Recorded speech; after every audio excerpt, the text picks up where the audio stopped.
So what I blogged about yesterday was that this thing about street money. Now, this wonderful thing has happened. A beautiful thing happened in the last on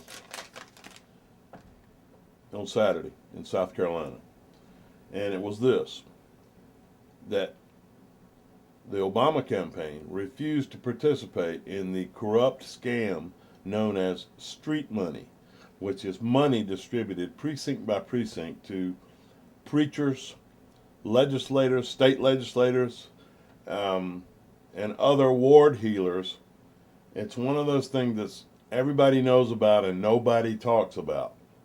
Election Eve, cash put on the street, supposedly for getting out the vote, to pay vans, drivers, meals, blah, blah, blah, blah, blah, blah.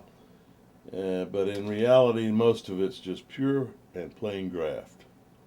I've been seeing this all my adult life in South Carolina politics.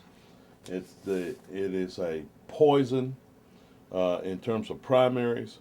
In general elections, I mean, the party pays this huge get out the vote machinery, puts it into place because, 9 out of 10 African American voters, if they get them to the polls, are going to, vote for the Democrat. So that's a whole different system. But in primaries particularly, it's a matter of who spreads around the cash. So you got this system.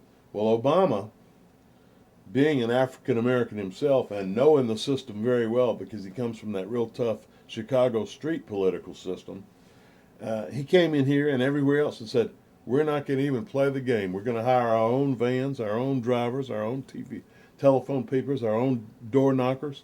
We're going to handle everything, and we're going to bring all you nice volunteers going to come and help us, and we're going to work the voter list together, but we're not going to distribute any street money.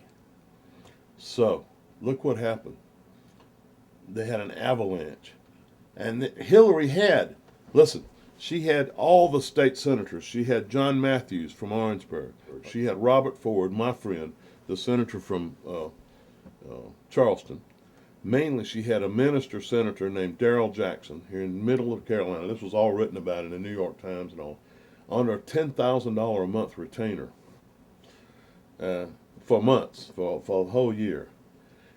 Nobody could do anything to stanch this flow. She had all the leaders. She had all this sort of, the normal people you would pass out this street money to were in her employ for more than a year. And look what happened. I mean, Barack got, I think he got 80% of the black vote. Well, I mean, that's incredible. That's a stampede.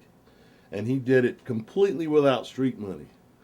This could mean the end of street money in Southern Democratic primaries forever.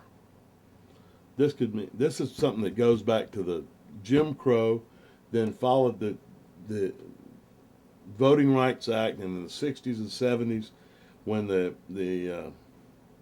they decided how they were going to vote in the African American community, in the church or in the community hall the night before, and they sort of all went together. They had an agreement amongst themselves to all go together. So the money that was spread around to get people to vote and bring them to the polls and all of that became larger and larger and larger until it just took over the primary system. So, we had this poison in the system, and now we may not have it anymore. This is huge. The fact that Obama did this whole thing with no street money scheme in place. In fact, eschewed it. I'm interested to know if the Clintons put out street money. I'm challenging all the media in South Carolina and elsewhere. I'm going to call to ask around and find out. Somebody knows if they had an organized, orchestrated street money thing going out there. Somebody knows about it. Certainly didn't do them much good if they did have, but I bet they did, because that's the only way they know how to play the game. And especially because they knew Obama wasn't doing it.